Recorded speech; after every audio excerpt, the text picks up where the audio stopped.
Muscles या पेशियों की संरचना के अंतर्गत इसके अंदर कल आपको इसके अंदर मसल्स के स्ट्रक्चर के बारे में जो बताया गया था, जिसमें थिक और थिन फिलामेंट पाए जाते हैं, वो इसके अंदर कह सकते हैं मायोफाइब्रिल में होते हैं।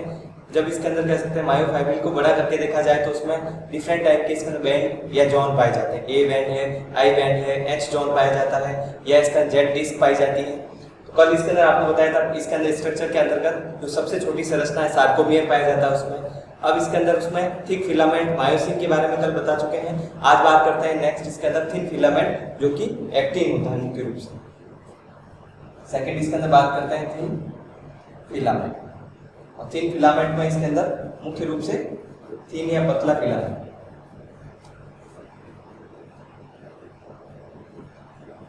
इसमें मुख्य रूप से पाया जाता है।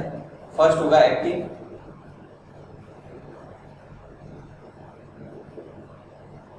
क्योंकि इसके अंदर थिन फिलामेंट और थिक फिलामेंट इसके अंदर जब इसके अंदर मसल्स का कॉन्ट्रैक्शन करना होता है तब इसके अंदर एक्टिन जो है फिलामेंट, थिन फिलामेंट, वह इसके अंदर कह सकते हैं मायोसिन जो है उसके हेड से जुड़ेगा।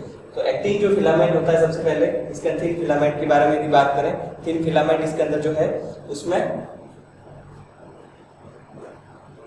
दो इसके अंदर कह सकते हैं रूप में पाया जाता है, दो फॉर्म होती है इसकी।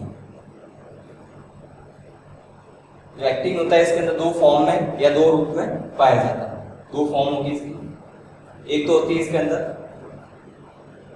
जी एक्टिन, दूसरी होती है एफ एक्टिन। एक्टिन में इसके अंदर एक तो जी इसके अंदर एक्टिन और दूसरी होती है इसके अंदर एफ एक्टिन। जी एक्टिन का मतलब इसके अंदर कह सकते हैं ग्लोब्यूलर, गोलाकार, और इसके अंदर कह सकते हैं जी एक्टिन जो होता है इसके अंदर इसमें जो एक्टिन का मॉलिक्यूल होता है इस प्रकार से सिंगल इसके अंदर रूप में पाया जाता है, सिंगल इसके अंदर फॉर्म में पाया जाएगा। और एफ एक्टिन जो होता है इसमें जो जी एक्टिन के मॉलिक्यूल होते हैं, जी एक्टिन जो है मोनोमर के रूप में पाया जाता है। यहाँ पर तो सिंगल या एकल रूप में पाया जाता है, लेकिन इसके अंदर जी एक्टिन जो इसके अंदर एफ एक्टिन में क्या होता है कि जी एक्टिन जो मोनोमर के रूप में पाया जाता है वह जी एक्टिन डबल हेलिक्स के रूप में पाया जाएगा, द्विकुंडलित संरचना के रूप में जुड़ता है।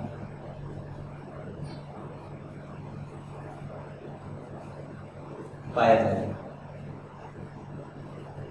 किस प्रकार से होता है, जैसे जी एक्टिन जो मोनोमर होते हैं वो इसके अंदर यदि डबल हेलिक्स के रूप में संरचना में जुड़ते हैं तो वह एक एफ एक्टिन का निर्माण करते हैं, और जी एक्टिन जो होता है स्वयं एक सिंगल या मोनोमर के रूप में पाए जाने वाले इसके एक्टिन मॉलिक्यूल होते हैं। तो एक्टिन मॉलिक्यूल जो कि इसके अंदर गोलाकार और सिंगल एकल रूप में पाए जाते हैं तो वह तो इसका जी एक्टिन होता है। और यदि जी एक्टिन डबल हेलिक्स के रूप में जुड़ते हैं द्विकुंडली संरचना के रूप में तो वह इसके अंदर एफ एक्टिन के रूप में पाई जाएगी, या इसके अंदर कह सकते हैं एक्टिन का दूसरा रूप एफ एक्टिन इसको कहा जाता है। किस प्रकार से होता है, जैसे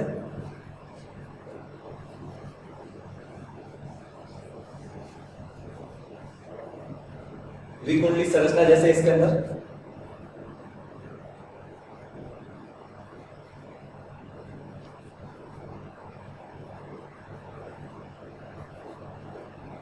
तो ये जैसे इसके अंदर संरचना द्विकुंडली संरचना, तो इसके अंदर जी एक्टिन जैसे संरचना के रूप में यदि देखा जाए किस प्रकार से पाया जाएगा, इस प्रकार से इसमें एक्टिन के मॉलिक्यूल यहाँ पर जुड़ेंगे, एंड टू एंड पर इसके अंदर जी एक्टिन के मॉलिक्यूल जुड़ते हैं और वह इसके अंदर डबल हेलिक्स के रूप में जुड़ते हैं, इसके कारण उसको एफ एक्टिन कहा जाता है।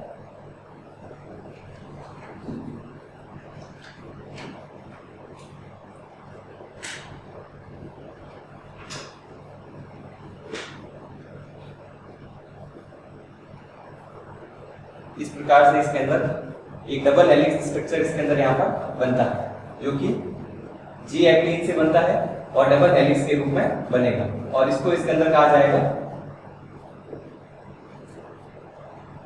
F actin. एफ एक्टिन का जो मॉलिक्यूल होता है इस प्रकार से बनेगा एफ एक्टिन, जिसमें आपको बताया कि जी एक्टिन के मॉलिक्यूल जो होते हैं और डबल हेलिक्स के रूप में जुड़ते हैं। तो डबल हेलिक्स के रूप में जब इसके अंदर यदि जुड़ेंगे एक्टिन के मॉलिक्यूल तो वह एफ एक्टिन का निर्माण करते हैं, जो कि इसके अंदर एक्टिन की दूसरी फॉर्म होती है। तो ये एफ एक्टिन हो गए, और सिंगल इसके अंदर फॉर्म में भी पाया जा रहा है, ये अकेला इसके अंदर कह सकते हैं क्या होता है, जी एक्टिन होता है, जो कि एंड पर इसके अंदर कह सकते हैं एक दूसरे से इसके अंदर कह सकते हैं जी एक्टिन मॉलिक्यूल से द्विकुंडली संरचना के रूप में जुड़ते हैं। जी एक्टिन का इसके अंदर कह सकते हैं यहाँ पर जो सिंगल मॉलिक्यूल होता है उस पर एडीपी पाया जाता है, एडिनोसिन ट्राइफॉस्फेट, एडिनोसिन ट्राइफॉस्फेट या एडीपी इसके अंदर कह सकते हैं मॉलिक्यूल एक इसके अंदर जो इसके अंदर ग्लोबुलर या जी एक्टिन होता है उसके किनारे से जुड़ा होता है। एटीपी नहीं, यहाँ पर एडीपी एडिनोसिन डाइफॉस्फेट इसके अंदर यहाँ पर जुड़ा हुआ पाया जाता है।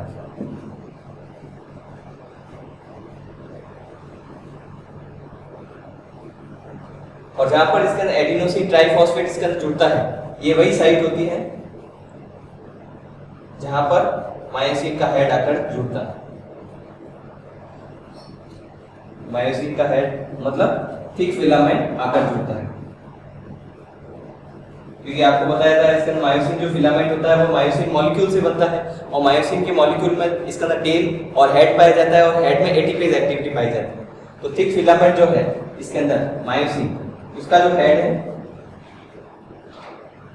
वह जहां पर एडीपी मॉलिक्यूल पाया जाता है वहीं पर इसके अंदर आकर जुड़ेगा। तो एडीपी मॉलिक्यूल जो एडिनोसिन डाइफॉस्फेट है, एडिनोसिन डाइफॉस्फेट जो पाया जाता है वहां उस स्थान पर इसके अंदर मायोसिन का हेड इसके अंदर तो थिक और थिन फिलामेंट के जुड़ने का स्थान जिसको इसके अंदर क्रॉस ब्रिज भी कहा जाता है, एडीपी इसके जहां पर पाया जाएगा उससे जुड़ता है।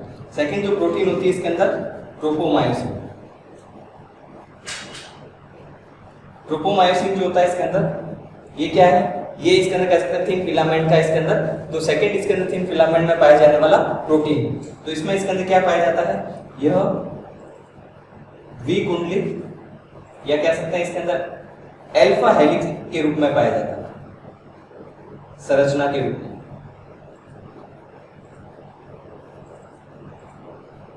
दो अल्फा हेलिक्स संरचना के रूप में पाया जाता है। इसके सिंगल इसके अंदर संरचना यदि कहें तो इस प्रकार से पाई जाएगी।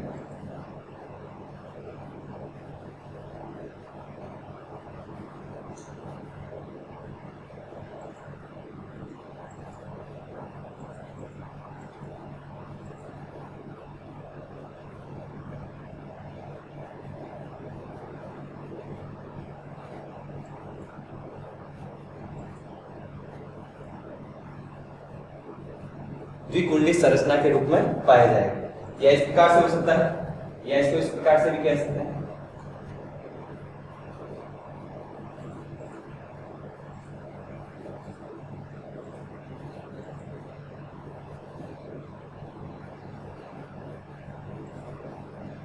इस प्रकार से इसके अंदर इसकी संरचना जो कि अल्फा हेलिक्स के रूप में पाई जाती है, और दो अल्फा हेलिक्स होते हैं, दो अल्फा हेलिक्स होते हैं जो कि इसके अंदर यहाँ पर पाए जाते हैं। तो ट्रोपोमायोसिन जो होता है इसके अंदर उसमें टू अल्फा हेलिकल संरचना के रूप में पाया जाता है। ये इसके अंदर कह सकते हैं ट्रोपोमायोसिन जो होता है एक्टिन से जुड़ता है, एक्टिन से जुड़ा रहता है। एक किनारा जो होता है इसके अंदर इसका वो एक्टिन से जुड़ा रहता है, एक्टिन मॉलिक्यूल जो होता है इसके अंदर वहां पर जुड़ा हुआ पाया जाएगा। तो जो कुंडली संरचना इसके अंदर यहाँ पर पाई जाती है वह इसको चारों ओर से कवर करके रखती है।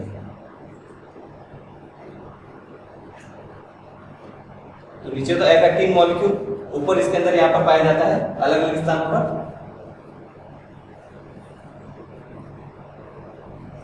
ट्रोपोमायोसिन का मॉलिक्यूल।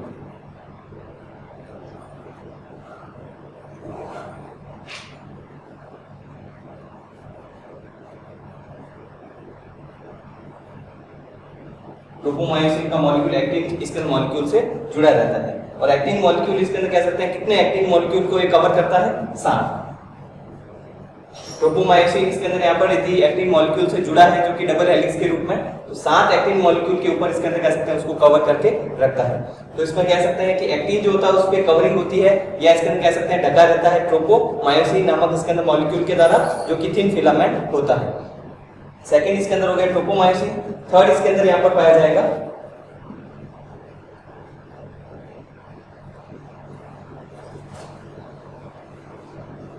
थर्ड फिलामेंट होता है ट्रोपोनिन। ट्रोपोनिन इसके अंदर एक तीसरा थिन फिलामेंट है, और थिन फिलामेंट जो होता है इसके अंदर ये भी ट्रोपोमायोसिन से जुड़ता है, ट्रोपोमायोसिन।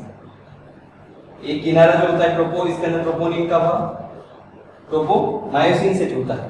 तीनों संरचनाएं आपस में रिलेटेड होती हैं। एक्टिन से जुड़ता है ट्रोपोमायोसिन और ट्रोपोमायोसिन से जुड़ता है इसके अंदर यहाँ पर ट्रोपोनिन, थिन फिलामेंट जो होता है। इसमें 3 साइड होती है, 3 साइड, 3 इसके अंदर इसमें भाग पाए जाते हैं। 3 साइड कौन कौन सी होती है?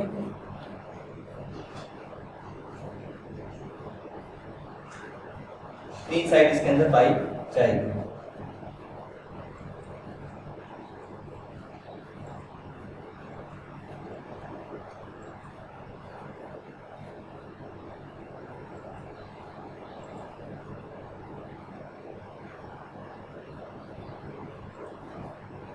एक होती है इसके अंदर सी, एक होती है आई और एक होती है टी। सी, आई और टी, 3 साइड इसके अंदर कह सकते हैं ट्रोपोनिन में पाई जाती है। सी जो साइड होती है इसके अंदर वो कैल्शियम से जुड़ने के लिए होती है, यहाँ पर कैल्शियम जुड़ता है। आई जो होती है इसके अंदर साइड वो इनहिबिटरी होती है, और टी जो साइड होती है वह इसके अंदर ट्रोपोमायोसिन से जुड़ती है। तो इस प्रकार से इसके अंदर किस प्रकार से पाया जाता है ये, जैसे एक एंड इसके अंदर कह सकते हैं इसका वह इससे जुड़ा रहता है इस प्रकार से। तो ये होगी सी, ये कह सकते हैं इसके अंदर टी होगी, ये आई होगी और ये सी होगा। इसी प्रकार से इसमें भी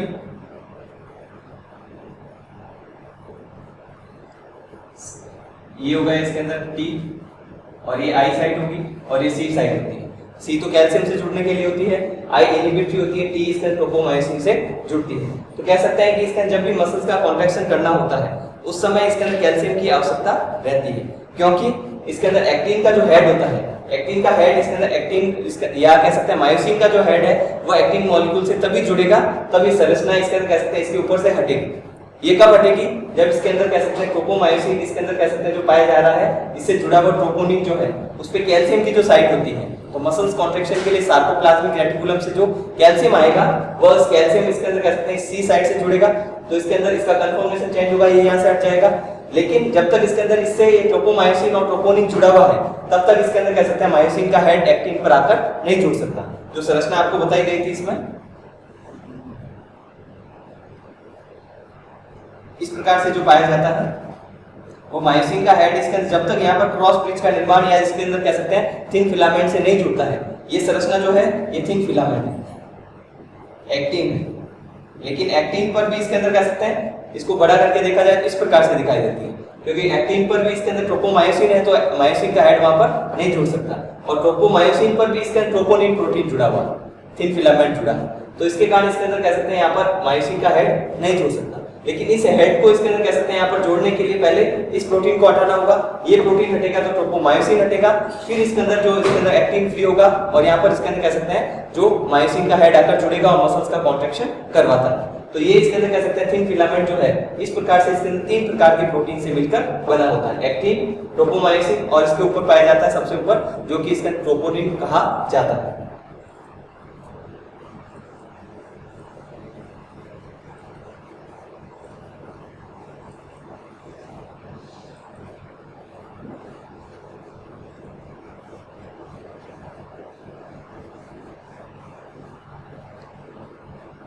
नेक्स्ट इसके अंदर है मसल्स का कॉन्ट्रैक्शन जैसे करते हैं, पेशियों का संकुचन। तो उसके लिए इसके अंदर मुख्य रूप से 2 आवश्यकताएं होती है, एक तो ऊर्जा या एनर्जी, दूसरा होता है इसके अंदर ऑक्सीजन। 2 इसके अंदर मॉलिक्यूल मुख्य रूप से इसके अंदर जो नेसेसरी आवश्यक होता है इसके अंदर मसल्स, क्योंकि यदि ज्यादा कार्य करती है तो ज्यादा इसके अंदर ऑक्सीजन की आवश्यकता होती है, ज्यादा एटीपी या ऊर्जा की आवश्यकता होगी। तो जब इसके अंदर कह सकते हैं एनर्जी या ऊर्जा जो मसल्स को इसके अंदर एटीपी के रूप में, जिसको कहा जाता है एडिनोसिन ट्राइफॉस्फेट के रूप में चाहिए होती है, लेकिन ये एटीपी इसके अंदर मसल्स में, पेशियों में कम होता है, कम मात्रा, क्योंकि एटीपी जब बनेगा जब इसके अंदर ग्लूकोज का मॉलिक्यूल आएगा और उसमें टाइम भी लगता है, ग्लूकोज का मॉलिक्यूल ग्लाइकोलाइसिस होगी, क्रेब्स साइकिल होगा, उसके बाद में एटीपी का इसके अंदर निर्माण होता है। और जब इसके अंदर कह सकते हैं ग्लूकोज का मॉलिक्यूल आएगा और इसका अंतिम उत्पाद कार्बन डाइऑक्साइड और जल बनता है, ऑक्सीजन की उपस्थिति में ये क्रिया होती है। लेकिन इसके अंदर कह सकते हैं पेशियों में इसके अंदर कह सकते हैं कम मात्रा में इसके अंदर एटीपी बनेगा, क्योंकि इसके अंदर एटीपी जो है वह इसके अंदर ग्लूकोज होगा, उससे इसका उपयोग करके क्रेब्स साइकिल और ग्लाइकोलाइसिस के द्वारा बनता है, उसमें टाइम भी लगता है।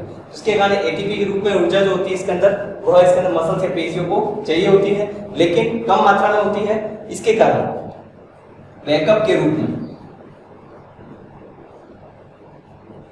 हाई एनर्जी फॉस्फेट मसल्स में पाए जाते हैं, पेशियों में पाए जाते हैं। बैकअप के रूप में इसके अंदर उच्च ऊर्जा फॉस्फेट इसके अंदर जो कि इसके अंदर मसल्स या पेशियों में पाए जाते हैं। किस रूप में पाए जाते हैं? इसको कहा जाता है फॉस्फोक्रिएटिन के रूप में उच्च इसके अंदर कह सकते हैं ऊर्जा फॉस्फेट इसके अंदर मसल्स या पेशियों में पाए जाते हैं, जो कि इसके अंदर फॉस्फोक्रिएटिन होगा, जो कि इसके अंदर वर्टिब्रेट में होता है, कशेरुकी में, और अकशेरुकी है तो इसमें इसके अंदर वर्टिब्रेट में इसके जैसे फॉस्फोक्रिएटिन होता है तो वहां पर फॉस्फोआर्जिनिन होता है,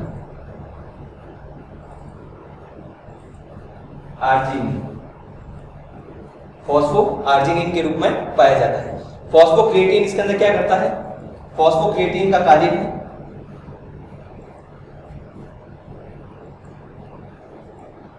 फॉस्फोक्रिएटिन का इसके अंदर कार्य जो है वह एडीपी पर फॉस्फेट ग्रुप ट्रांसफर करना या स्थानांतरित करना। फॉस्फोक्रिएटिन जो होता है इसके अंदर वह फॉस्फेट ग्रुप को इसके अंदर ट्रांसफर करता है एडीपी पर, और एडीपी पर जब फॉस्फेट ग्रुप ट्रांसफर होगा, फॉस्फेट ग्रुप इसके अंदर कह सकते हैं इस पर ट्रांसफर होगा, उससे क्या बनेगा? एटीपी, जो कि ऊर्जा के रूप में आपको चाहिए होता है। एडीपी के मॉलिक्यूल तो शरीर में पाए जाते हैं, लेकिन उसको फॉस्फेट ग्रुप जब ट्रांसफर किया जाता है, ग्लाइकोलाइसिस और क्रेब्स साइकिल जब होती है, तो उस समय इसके अंदर कह सकते हैं एडिनोसिन ट्राइफॉस्फेट का बनता है, और वो इसके अंदर कह सकते हैं उच्च ऊर्जा स्रोत होता है, एनर्जी या ऊर्जा इसके शरीर को प्रदान करता है। तो एडीपी शरीर में पाया जाता है, लेकिन ये फॉस्फेट ग्रुप ट्रांसफर करने वाला जो मॉलिक्यूल होता है मसल्स या पेशियों में, जिसे इसके अंदर फॉस्फोक्रिएटिन कहा जाता है, वह इसके अंदर कह सकते हैं यहाँ पर जिसकी क्षमता एटीपी की तुलना में फॉस्फेट ग्रुप ट्रांसफर की क्षमता जो फॉस्फोक्रिएटिन होती है एटीपी की तुलना में भी ज्यादा होती है। फॉस्फोक्रिएटिन जो है एटीपी की तुलना में कंपेयर में बात करें, फॉस्फेट ट्रांसफर की क्षमता ज्यादा होती है। फॉस्फेट ग्रुप या समूह जो होता है की क्षमता एटीपी की तुलना में भी ज्यादा होती है। ऐसे मॉलिक्यूल जो होते हैं इसके अंदर मसल्स में पाए जाने वाले जो कि उच्च ऊर्जा इसके अंदर फॉस्फेट इसके अंदर समूह है, जो कि उदाहरण है फॉस्फोक्रिएटिन, और इसकी जिसकी क्षमता इसके अंदर फॉस्फेट की तुलना जो इसके अंदर फॉस्फेट ग्रुप ट्रांसफर की क्षमता जो होती है इसके अंदर वह एटीपी की तुलना में इतनी ज्यादा होती है। ऐसे जो इसके अंदर कह सकते हैं मॉलिक्यूल या जो पदार्थ होते हैं वो कहलाते हैं फॉस्फेजेंस।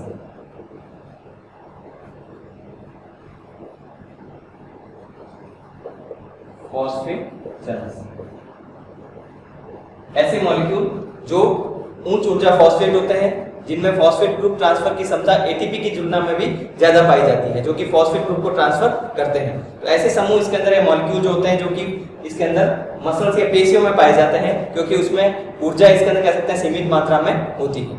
तो इसके कारण इसके अंदर फॉस्फेट ग्रुप ट्रांसफर की क्षमता रखने वाले उच्च ऊर्जा इसके अंदर फॉस्फेट इसके अंदर कह सकते हैं समूह जो होते हैं इसके अंदर, जिसका उदाहरण है फॉस्फोक्रिएटिन, और ऐसे इसके अंदर कह सकते हैं समूह को कहा जाता है फॉस्फेजेंस, और जो कि वर्टिब्रेट में पाए जाते हैं। और यदि इसके अंदर कह सकते हैं वहीं पे यदि नॉन कोऑर्डिनेट है, ये अकशेरुकी है, तो उसमें इसके अंदर फॉस्फो इसके अंदर क्रिएटिन के स्थान पर फॉस्फोआर्जिनिन पाया जाता है।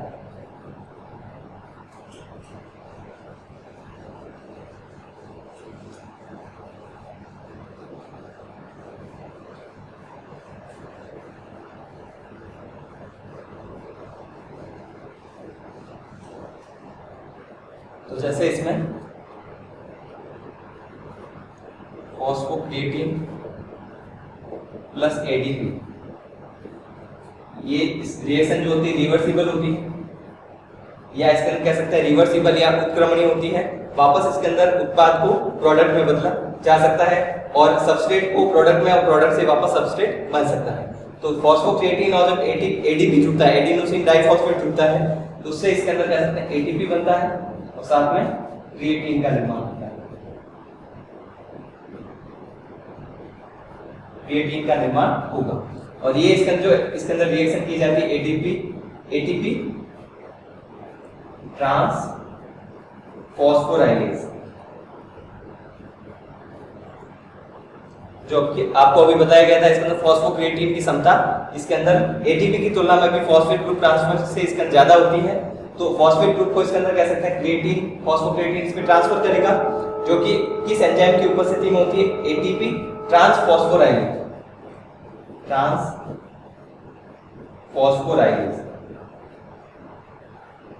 की उपस्थिति में इसके अंदर रिएक्शन होती है। जब इसके अंदर कह सकते हैं यहाँ पर एटीपी जो एडीपी है वो एटीपी में बदलता है और क्रिएटिन जो फॉस्फेट पर पाया जा रहा था, इससे इसके अंदर क्रिएटिन का निर्माण होता है। तो ये रिएक्शन जो होती है इसके अंदर वह मसल्स या पेशियों में है। तो जब इसके अंदर फॉस्फोक्रिएटिन एटीपी से रिएक्शन करके एटीपी और क्रिएटिन का निर्माण करता है, इसमें कौन सी रिएक्शन होती है, जैसे जब भी भोजन लेते हैं तो अंतिम उत्पाद इसके अंदर ग्लूकोज जो होता है उससे कार्बन डाइऑक्साइड और जल बनते हैं। जब इसके अंदर भोजन कार्बन डाइऑक्साइड और जल बनाता है उस समय इसके अंदर एडीपी से एटीपी का निर्माण होगा, एडिनोसिन डाइफॉस्फेट से एडिनोसिन ट्राइफॉस्फेट बनेगा, जो कि ऊर्जा का स्रोत होता है। लेकिन जब ये एटीपी जो होता है वापस इसके अंदर एटीपी में बदल सकता है। एटीपी जो है एडीपी में वापस बदल सकता है तब जब इसके अंदर कह सकते हैं क्रिएटिन, यदि वर्टिब्रेट है तो क्रिएटिन होगा और इनवर्टिब्रेट या अर्धसंयुगी है तो आर्जिनिन होगा। तो जो क्रिएटिन या आर्जिनिन है उसको वापस जब इसके अंदर फॉस्फोक्रिएटिन या फॉस्फोआर्जिनिन में बदला जाता है तो वह इसके अंदर कह सकते हैं एक फॉस्फेट समूह यहाँ से हटेगा, क्रिएटिन पर जाएगा, तो यहाँ पर क्या बन जाएगा, फॉस्फोक्रिएटिन, और एक फॉस्फेट समूह यहाँ आर्जिनिन पर गया तो वहां पर फॉस्फोआर्जिनिन का निर्माण हो जाता है। तो एक फॉस्फेट इसमें से कम हो जाता है, इसके कारण इसको कहा जाता है कि यहाँ पर एडीपी का निर्माण होता है। और जब इसके अंदर कह सकते हैं फॉस्फोक्रिएटिन जो होता है या इसके अंदर कह सकते हैं फॉस्फोआर्जिनिन जो है वह यदि इसके अंदर कह सकते हैं यहाँ पर एडीपी पर या इसके अंदर कह सकते हैं जो फॉस्फेट ग्रुप यदि ट्रांसफर करता है तो वहां पर क्रिएटिन या आर्जिनिन का निर्माण होगा। तो एक फॉस्फेट यहाँ से कहाँ गया, वह जो एक्टिनोमायोसिन पर एडीपी है उसको एटीपी में बदलने में यूज किया जाता है। इस प्रकार से पूरी रिएक्शन पाई जाएगी। तो एटीपी ट्रांस जो फॉस्फोराइलेज होता है ये कार्य करता है, जो कि एटीपी फॉस्फोक्रिएटिन से एटीपी का निर्माण करेगा। जो भी भोजन में कार्बन डाइऑक्साइड और जल बनी है वह एडीपी से एटीपी में बनता है जब इसका ग्लाइकोलाइसिस और क्रेब्स साइकिल होता है, लेकिन उपयोग में वापस आ सकते हैं जब इसको क्रिएटिन को फॉस्फोक्रिएटिन में बदलना हो। और वापस जब इसके अंदर फॉस्फोक्रिएटिन से इसके अंदर यदि उसको क्रिएटिन में बदलना है तो वहां पर जो एडीपी होगा इसे फॉस्फेट इसके पास आ जाएगा, जिसके कारण यहाँ पर एक्टिनो जो एक्टोमायोसिन है एडीपी के रूप में था वह एटीपी के रूप में पाया जाता है। आगे इसके अंदर बात